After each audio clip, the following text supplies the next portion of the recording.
Early that morning, I walked out of my house toward my driveway, coffee still warm in my hand, already mentally running through the day's calls. That's when something felt wrong.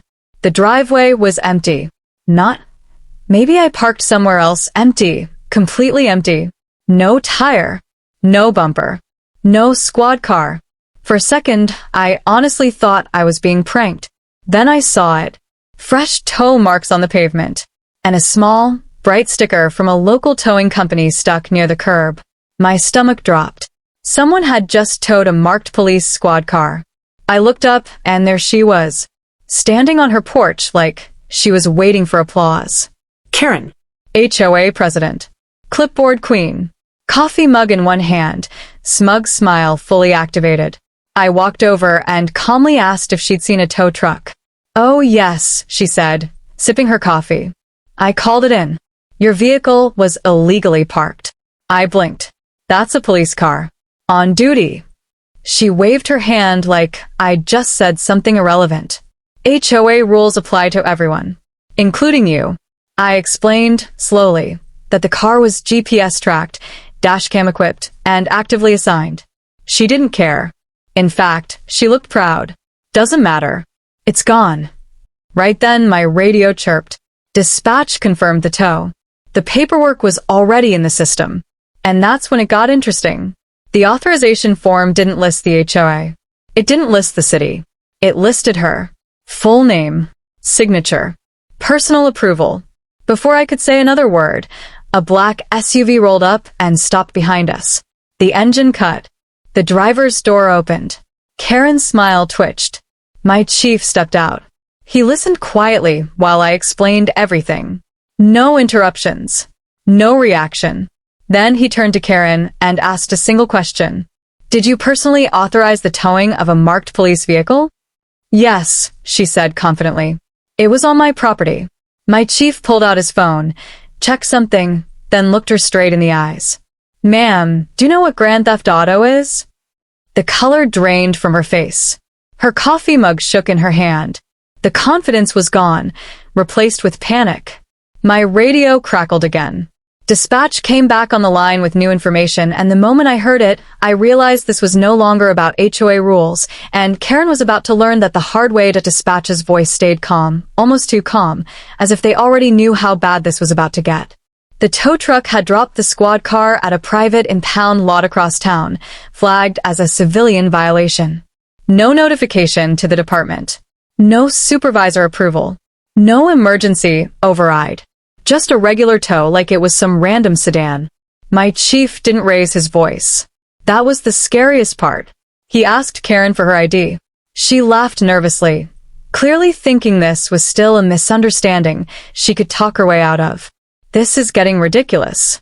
I'm the HOA president. I have authority here." "Not over police property," my chief said, holding his hand out again. "ID now." Her neighbors had started stepping outside. One by one. Phones coming out. Whispers spreading. The same people who usually nodded along with Karen's complaints were suddenly very interested in the sky, the pavement, anything except eye contact. She finally handed over her ID with a dramatic sigh, muttering something about lawsuits and abuse of power. My chief radioed it in. While dispatch ran her name, I explained exactly where the car had been parked, city easement, legally designated, approved for temporary duty use. I even pulled up the map on my phone. Boundaries. Ordinances. Everything. Karen tried interrupting, but the chief shut it down with a single raised finger. Dispatch came back. Her name wasn't unfamiliar to them. Noise complaints. False reports. Prior warnings for misuse of emergency services. Nothing criminal until now. The chief asked her one last time, slower this time. "You understand that authorizing the removal of a marked police vehicle without jurisdiction is a felony, correct?" She swallowed. Hard. "I didn't steal it," she said quickly. "I just had it moved." "That's not how the law works," the chief replied. He nodded at me. "Cuff her." The sound Karen made wasn't a scream. It was more like disbelief collapsing into panic. "You can't be serious. I pay your salaries. This is harassment." I turned her around and placed the cuffs on her wrists while she kept talking, faster and louder, trying to reverse reality with volume alone. Her neighbors froze. A few gasped. One woman quietly stepped back inside her house. I read her rights. Halfway through, she stopped arguing and started crying. But it didn't stop there. Dispatch confirmed something else, something Karen definitely hadn't thought about. When she signed the tow authorization, she accepted financial responsibility. That meant storage fees, transport costs, damage liability. And because the vehicle was city-owned and part of an active investigation earlier that week, removing it had technically interfered with official police operations. The chief looked at me and said, "We're going to the impound." Karen's head snapped up. "Why?" "Because," he said, "I want you there when you see what else you're responsible for." The ride was quiet at first until Karen started bargaining, apologizing, blaming the tow company, blaming me, blaming the HOA bylaws. Anything except herself. When we pulled into the impound lot, the owner came rushing out, already pale. The moment he saw the chief's badge, he knew this wasn't a normal day. He tried explaining how he'd just followed instructions, how Karen insisted the car was abandoned, how she threatened to report them if they didn't act fast. The chief didn't argue. He asked to see the squad car. And when the gate opened, my stomach tightened. The car wasn't just parked. It had been searched. Glove compartment open. Trunk disturbed. Equipment shifted. Karen saw it too. Her mouth fell open, and for the first time since this started, she said nothing at all. The chief slowly turned toward her. "Did you touch the vehicle after it was towed?" She shook her head immediately. Too fast. Too desperate. The impound owner looked between us, then quietly said, "She asked if she could get her sunglasses out of it." Silence hit like a wall. My chief took a slow breath, reached for his radio, and said words I knew Karen would never forget. "Dispatch, upgrade the charge." And that was the moment she realized this wasn't just getting worse. It was unraveling in ways she never imagined. The air in the impound lot felt heavier after that. Not dramatic, just real. The kind of silence where everyone knows the line has already been crossed and there's no walking it back. Karen's knees buckled a little when the chief said, "Upgrade the charge." I caught her before she hit the concrete and guided her to the curb. She wasn't crying anymore. She was shaking.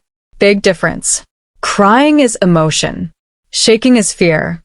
The tow lot owner was now actively trying to disappear into his own jacket.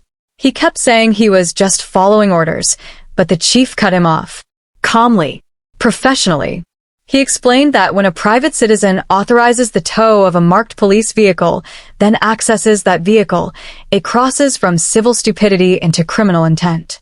Especially when the vehicle contains secured equipment and evidence. The chief ordered an immediate inventory check. Another unit arrived. Then another. The place filled with flashing lights, and suddenly Karen was sitting on a curb surrounded by the very thing she always claimed she supported. Law enforcement. Except now, it wasn't abstract. It was personal. They opened the squad car properly this time. Logged everything. Nothing was missing, thankfully, but that almost made it worse. Because now there was no ambiguity. No accident. No misunderstanding. Just documented proof that she'd authorized the tow, accessed the vehicle, and lied about it. The chief knelt in front of her, so they were eye level. "You had multiple chances to stop this," he said. "You doubled down every time." She finally whispered, "I didn't think it would go this far." "That's the problem," he replied. "You didn't think at all." On the ride to booking, she stared out the window, completely silent. No more speeches. No threats. No HOA rules. Just the reality settling in that authority isn't something you declare, it's something you're trusted with. And she'd abused it for so long that she forgot it had limits. At the station, the charges were explained clearly. Felony grand theft auto, interference with police operations, and unauthorized access to a law enforcement vehicle. Her lawyer would argue. Of course he would. But paper doesn't lie. Signatures don't disappear. And cameras, both dash and body, remember everything. By the end of the shift, The story had already spread. Not the dramatic version. The quiet one. The accurate one. The kind that doesn't need exaggeration because the facts are enough. A week later, the HOA board dissolved her position unanimously. Turns out confidence looks a lot like intimidation when no one wants to be the next target.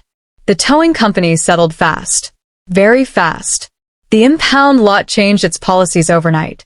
As for Karen, she took a plea deal. No jail time, but probation, heavy fines, community service, and a permanent record that would follow her longer than any clipboard ever did. The judge was blunt. You mistook inconvenience for injustice and authority for ownership. I got my squad car back the same day. Cleaned. Rechecked. Back in service. Same keys. Same seat. But something felt different. Not bitter. Not angry. Just clear.